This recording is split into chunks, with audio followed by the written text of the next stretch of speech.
what's up guys? My name is Josh and welcome to the Abyss warehouse. Abyss was kind enough to allow me to film in here and I'm using their facilities, and I want to send a huge shout out to DMS specifically, but also the Abyss team. Now I'm actually in this area for personal reasons and it doesn't actually have anything to do with Abyss. They're not sponsoring, paying, or covering travel, nothing along those lines. So their influence in this review is absolutely zero. But I still do want you to take this with a grain of salt because I am in their facility using their products. They've been very, very generous and very nice. So take it as you will. I do want to state here as a quick disclaimer to this entire video, I am using unfamiliar equipment with an unfamiliar headphone in a strange place. So that definitely factors into my experience with this headphone, and it's hard to say if it's better or worse because of it. So I am very familiar with the Diana V2 and the Diana Phi. I use them pretty much every day at home. I'm pretty experienced with how those headphones sound, so that's what I was coming from into the 1266 review. And the full name for the 1266 that I'm using right now is actually the Abyss AB 1266 Phi TC. And this whole headphone is ridiculous. Like it's ridiculous through in and throughout. The build is ridiculous, the looks are ridiculous, the sound is ridiculous. It's just a whole lot of ridiculousness going on here. In fact, the build is so ridiculous that they actually ran over one of them with a Jeep. Well, that's a little scratched up, but you know, what are you gonna do? So I want to get some brief specs right out of the way. It's got a 66mm driver. It's about 100 grams less than an LCD4, but it's still about 640 grams, so it's still pretty heavy. It's 47 ohms, which is actually a decent bit for a planar, and it has sensitivity level of about 88 dB. So what all that translates to is you are definitely going to want an amplifier with this headphone, and it's a pretty transparent headphone like we'll talk about in a second, so you'll definitely want a good amplifier. Also, on a brief side note, the higher end cable for this thing is ridiculously nice, and I just think it looks so cool. Okay, so the pads for this headphone are a strange take. You'll notice on the inside plastic ring that are magnetically sealed to the headphone, there's all these cutouts for the mounts into the headphone. They have these kind of 6 screws that go in there that kind of lock the pad in place onto the headphone, as well as close the actual headphone chassis itself. Now this is very different from the Diana, which is only 4 pins, and the pads are kind of shaped in a specific way to where you can't really orientate them in any other way because of how they're cut. Now these pads are shaped in a way and have more articulation at points to where you can really put this in a place that really conforms to your head and is very comfortable. In fact, one of the strange things about this headphone in general is actually how modular the design is and how modular the sound is because of the design. And I'll explain that a little bit here. So one of the things that this headband allows you to do, while it looks ridiculous, like I said, lots of ridiculousness, it allows you to kind of toe in and toe out the angle of the driver, have the headband spread a little bit further apart or collapse a little bit closer. And all of this actually has a substantial impact on how it sounds. So for example, if you want a little bit more forward imaging, you kind of toe the drivers in a little bit more and it kind of stages more in front of you. You want a little bit more bass, you kind of slide the headphones back and actually reduce the amount of seal you have on the rear of your ear. And it actually, depending on how much you do that, substantially impacts the bass response. You can have it a little bit stronger, a little bit thinner, really whatever you prefer. Now, I want to make a quick statement here, because if you were to grab this headphone and just throw it on your head any which way without playing with it, like if you were at a show or at a friend's house, you're going to get one version of the sound. And that's different from most other headphones where there's not really too many ways they can sound. You just slap them on your head. This has some benefits and some detriments. The benefits are that you can actually specifically tailor the sound to what you want it to sound like within the given range of what the headphone can do. The detriments are that kind of once you set it, you kind of have to do that every time in order to get the ideal sound quality for you. So, you know, if you'd put it on your head, you kind of adjust it, tilt it back and forth a little bit, push it, you know, further back on your ears or push them a little bit more forward. And then when you put it down, you have to redo that every time. And that could be a little bit taxing, I suppose. But if you're looking for like ideal sound quality, every single time you listen to it, if you're willing to put in the work, this headphone will reward you. So this headphone is supposed to be kind of designed to almost float on top of your head. And I haven't been able to get the comfort of it to reach that level of kind of feeling like I never have a really awkward big headphone on my head. So there's not really a whole lot you can do for comfort in general for a 640 gram headphone. They're almost always going to be a little bit more taxing than a lightweight headphone is to wear. Now, from my personal experience, they have made the comfort a little bit better since the last time I heard it a couple years back at a show, but it's still not a fitment type I particularly enjoy.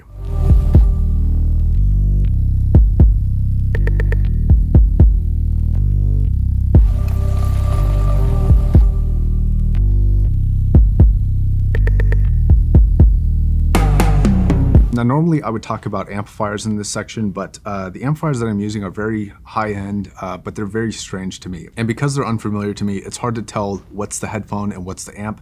So I am sort of reviewing this as an entire system, but I did listen to a few different amps and kind of subtracted the outstanding features from the equation and stuck with things that seem to be consistent through all the amplifiers. So true of all the Abyss products that I have heard, including the Dianas, including the 1266, the sound coming out of this is very much the sound of what industrial equipment would sound like if it were to produce sound. It has a very almost mechanical, not stiff, but it's just like super precise sound.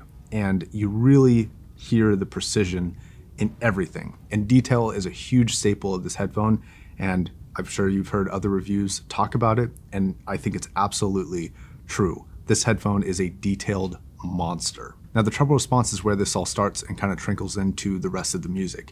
And the treble response is really what establishes the detail retrieval for the entire song. It is what I would consider to be hyper detailed. More detailed than the HU1000 SE for sure, more detailed than the Diana V2 and the Diana Phi. Probably the most detailed headphone I think I've ever heard. Now, the treble response is fast, forward, and present, but it's not burdened by things like resonance issues or bright peaks. So it's available, it's accessible, in fact more than accessible, but it doesn't hit you with this harshness and this unpleasantness that a lot of other headphones that have very fast, very detailed, and very forward treble can. So very technically impressive from my perspective. Now, one thing that I found in the testing that I was able to do with this guy is that the treble is very responsive to what amps you're using. So if you're using really bright amps, you're gonna get a lot of forwardness, and it's probably even gonna be a little bit unpleasant. But if you're using a smoother amplifier, you're also gonna get rewarded for that.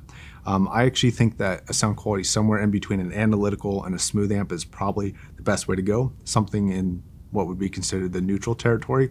I think this headphone is going to play the best with that sort of amplifier. But I do think you're gonna have to put in some legwork in finding amps that work and pair well with this and get kind of that really nice system synergy that we all hear about. So I wanna talk a little bit about the detail and how the detail comes in on this headphone and how you hear it. It is very different than a lot of other detailed headphones because it is clear and crisp, but almost to the point of seeming a little alien. Like it's almost a little strange. It's almost a little too clear for what normal life or realistic sound would sound like.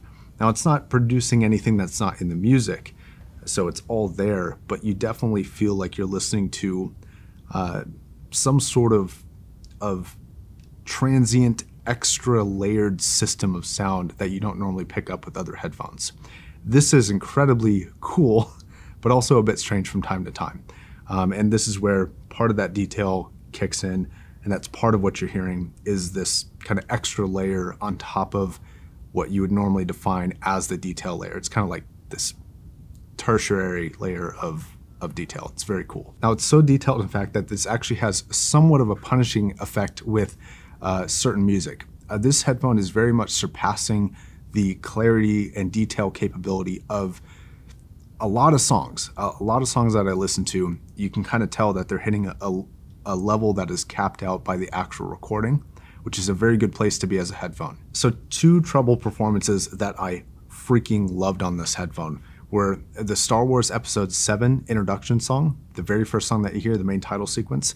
That song has literally never sounded better. I listened to it on everything. It's been insane on this. And then the other one is the Game of Thrones Light of the Seven song. That song on this, you get the piano, it's beautiful, it's amazing. Now for mid-range, instruments here are among the clearest and best representations of instruments I think I've ever heard throughout the mid-range. It is really exceptional, especially for strings. So you get the dexterity of tonality, you get all the detail, all the crispness, and all the placement benefits of this headphone over something like a Diana Phi, for example. That's got all the detail and the tonality and the richness, but it doesn't quite have the placement capability of the 1266. And so you get the richness of cellos, but you get the sweetness of violins and the way that they collaborate and play together.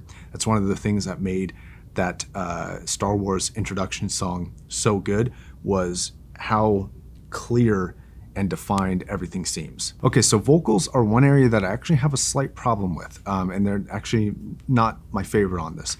One of the problems with having a sound signature that is this detailed is that specifically within the vocals, they seem a little bit unnatural. They don't seem warm and inviting like real life often can.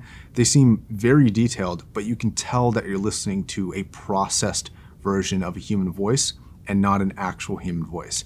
And there's a little bit of a difference between a super well-defined picture like this offers for vocals, like they're incredibly clear. The tonality is okay. The separation factor is astonishing, but there's something about the way that the top end plays with the kind of S notes and the crispiness of a human voice that you don't normally pick up with your ear when you're talking person to person. But this headphone just displays that in a very detailed but slightly unnatural way to me. Now, there are a few exceptions to this, like May It Be from Enya, vocalists that have kind of a natural sweetness and softness to their voice, and they have a recording that can capture that. This headphone is excellent with. But on the more detailed and more clinical stuff like Cecile McLaurin Salvant, I think it hits a little bit of an unnatural kind of flavor for me. Now the vocal response here, I think for the kind of high-end price range, I actually prefer something like a LCD4. It's not quite as loose as the Empyrean is, but I think specifically for vocals, I prefer something like an LCD4. It's definitely a thicker sound, but my personal preference aligns with that, even though this is more detailed in the vocal response. Okay, so the bass response is insane. It does not have the mid-range bloat of something like an LCD4. It doesn't have that thickness to it that the 4 has. This is a very clean, but very deep bass, especially if you position it right. Now, one of the things you can do with this headphone to get more bass is kind of angle the drivers a little bit forward and actually leave a little bit of a gap behind your ear. Not a ton, just a little bit. And the bass hits like so low when you do that. It's still comfortable and it doesn't feel unnatural to wear it like that, but it's real low. It's so low, in fact, that I can feel the driver moving at frequencies that are lower than my human hearing can get to. So, you know, you can kind of feel like 10 hertz, 15 hertz, even though you can't really hear it. Now, a brief comparison to the Diana Phi, the bass response on here is far superior to the Diana line. That's one of the big benefits to go with this over the Phi and the V2 is the bass response. It's much deeper. In the price, I would say that if you're like a real bass head, this probably isn't going to be your headphone. It plays bass really well, but if you just want to hear bass, you don't want a ton of top end, there are some headphones that I would probably direct you towards that are not the 1266. But as this stands right now, I think it's a pretty good, very clear representation of bass, and it comes at it from a very fast and ultimately transparent style of bass delivery. It's not going to be for everybody, but I think for the right customer, someone who likes the more analytical sound, this is going to be perfect. Okay, so imaging and Soundstage. Imaging is ludicrous, simply put. Soundstage is it is kind of hard to compare, actually. If you were to compare it to something like an HD800, you're almost talking about different sound staging systems. They play differently. Now, if you're going to measure width, it's not as wide as an HD800. However, it's significantly larger and has significantly more open space and airiness to the sound than the 800 does. And a big reason for that is the delivery of the instruments and the scale of the instruments and the scale of the song itself. So with the 800, you're listening to little minute sounds. They're far away. Yes, they've got that soundstage kind of party trick with them, but they're crispy little small notes. This is not that wide, but it's far more open, it's far more spacious, but it's got the scale to the instruments. So a few soundtracks that this was really exceptional with was like the Blade Runner 2049 soundtrack and the new Tenet soundtrack. You just get such a sense of just massiveness to this that I have not really seen on too many other headphones, and definitely not on, I wouldn't say anything has gotten quite to this level of scale. So I would even say, while not technically as wide as some other headphones, I think this is probably the best representation of staging I think I've heard in an open and a given space, while providing a probably close to the most realistic scale of the instruments for a headphone. Now, there are actually a few things that make this possible. Texture, space, separation, frequency response, details, and speed all play a big role in providing the wide open space that this has. And it's how all those layers play together that is the thing that allows the magic to happen, and it really breathes life into those large scale albums in a way that not too many other headphones can. A few get close, but this is probably the best representation of that side of staging that I've heard. So I did write down the section called Dynamics, and all I put was yes. That's all you need to know. It's got it. It's very good for that. Okay, now I want to compare this against the Diana Phi and the Diana V2.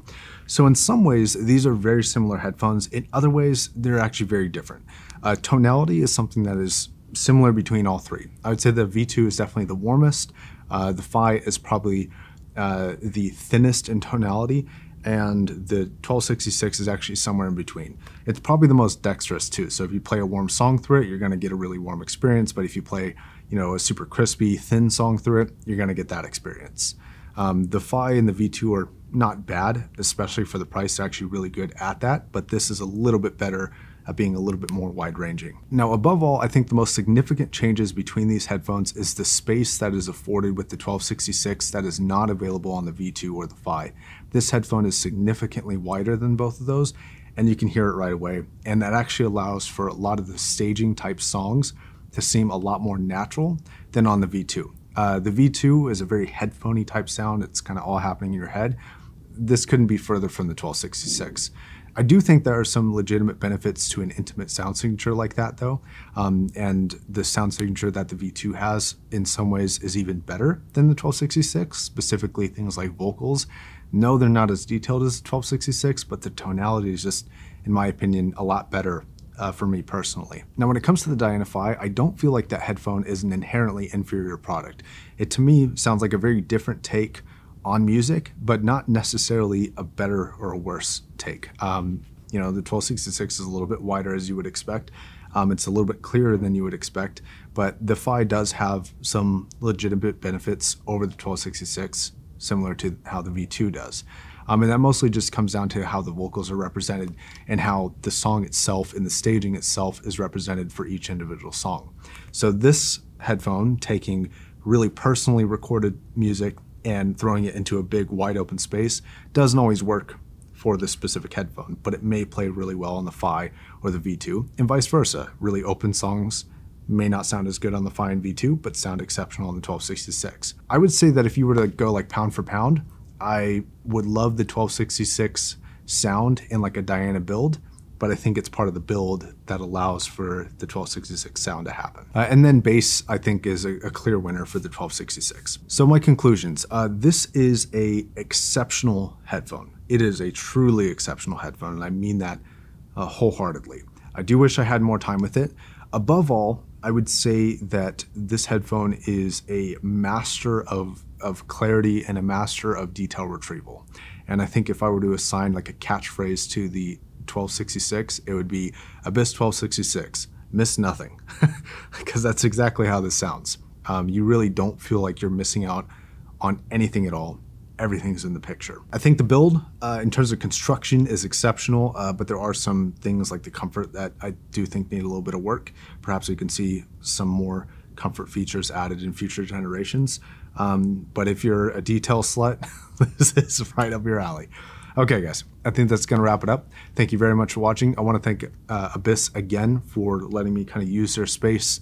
And it's been quite nice to be able to see such a high-end company's warehouse for equipment of this level of precision. It's pretty cool.